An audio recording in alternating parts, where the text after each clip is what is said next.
जय श्री कृष्णा दोस्तों। राधे राधे दोस्तों। हिंदू धर्म में मार्गशीर्ष महीने के कृष्ण पक्ष की एकादशी तिथि का खास महत्व है।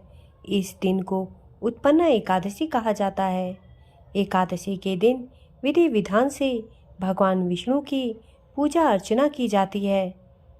हिंदू पंचांग के अनुसार हर माह में 2 बार एकादशी तिथि पड़ती है, एक कृष्ण पक्ष में और एक शुक्ल पक्ष में। साल में कुल 24 एकादशी पड़ती हैं। एकादशी व्रत में व्रत कथा पढ़ने और सुनने का भी बहुत अधिक महत्व होता है। व्रत कथा का पाठ करने से सभी मनोकामनाएं पूर्ण होती है। उत्पन्ना एकादशी व्रत की कथा इस प्रकार है। पौराणिक कथा के अनुसार एक बार धर्मराज युधिष्ठिर भगवान श्री कृष्ण से कहने लगे कि हे भगवान, मैंने कार्तिक शुक्ल एकादशी अर्थात प्रबोधिनी एकादशी का सविस्तार वर्णन सुना। अब आप कृपा करके मुझे मार्गशीर्ष माह के कृष्ण पक्ष की एकादशी के विषय में बताइए।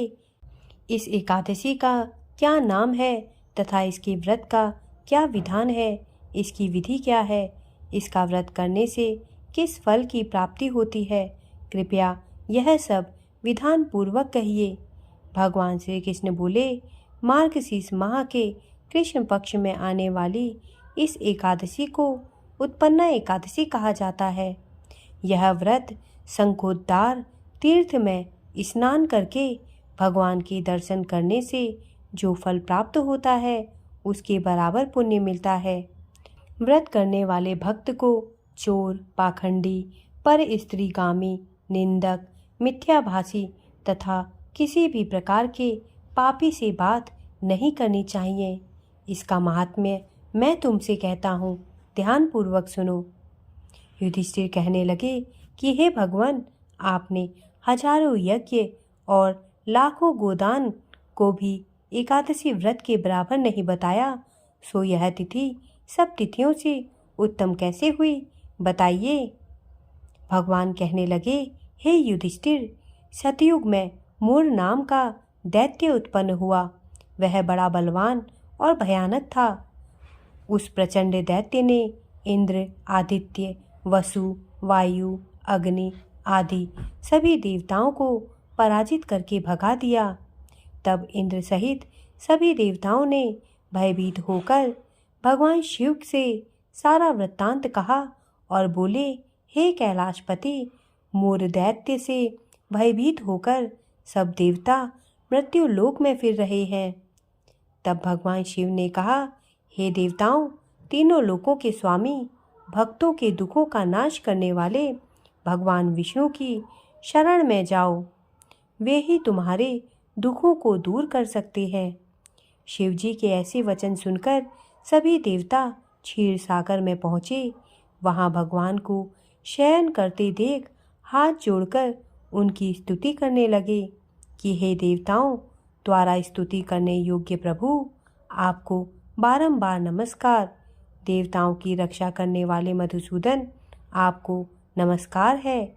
आप हमारी रक्षा करें। दैत्यों से भयभीत होकर हम सब आपकी शरण में आए हैं।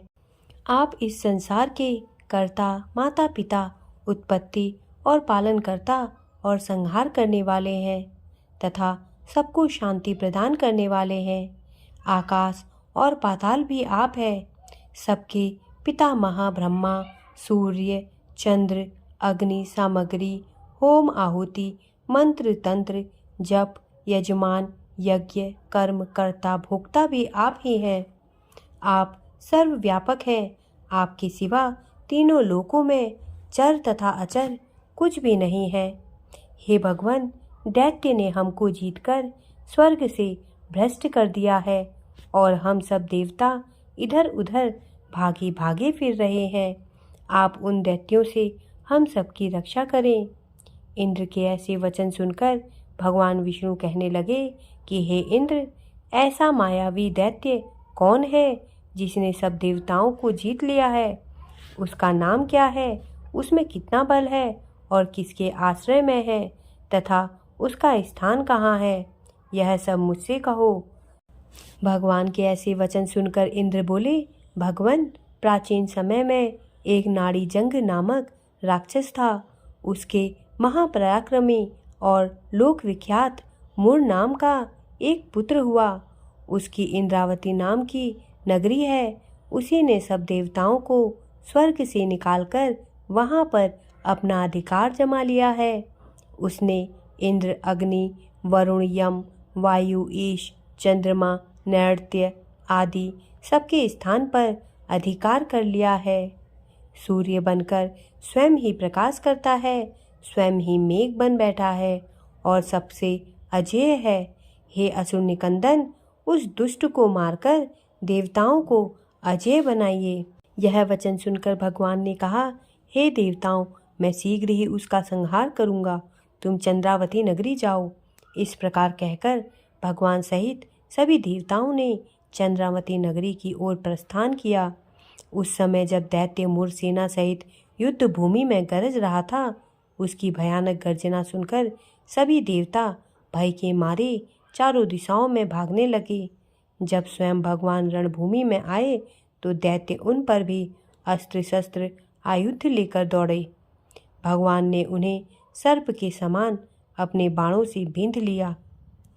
बहुत से दैत्य मारे गए, केवल मुर बचा रहा। वह अविचल भाव से भगवान के साथ युद्ध करता रहा। भगवान जो भी तीक्ष्ण बाण चलाते वह उसके लिए पुष्प सिद्ध होता। उसका शरीर छिन्न भिन्न हो गया, किंतु वह लगातार युद्ध करता रहा। दोनों के बीच मल्ल युद्ध भी हुआ। 10,000 वर्ष तक उनका युद्ध चलता रहा, किंतु मुर नहीं हारा। थककर भगवान बद्री का आश्रम चले गए। वहाँ हेमवती नामक सुंदर गुफा थी। उसमें विश्राम करने के लिए भगवान उसके अंदर प्रवेश कर गए। यह गुफा 12 योजन लंबी थी और उसका एक ही द्वार था। विष्णु भगवान वहाँ योग निद्रा की गोद में सो गए। मुर भी पीछे पीछे आ गया और भगवान को सोया देखकर मारने को उद्यत हुआ। तभी भगवान के शरीर से उज्ज्वल कांतिमय रूप वाली देवी प्रकट हुई। देवी ने राक्षस मुर को ललकारा, युद्ध किया और उसे तत्काल मौत के घाट उतार दिया। श्री हरि जब योग निद्रा की गोद से उठे तो सब बातों को जानकर उस देवी से कहा कि आपका जन्म एकादशी के दिन हुआ है, अतः आप उत्पन्ना एकादशी के नाम से पूजित होंगी। आपके भक्त वही होंगे जो मेरे भक्त होंगे। दोस्तों, मेरे द्वारा दी गई जानकारी यदि आपको अच्छी लगी हो तो कृपया मेरे चैनल को सब्सक्राइब करें तथा मेरे वीडियोस को लाइक करें। धन्यवाद।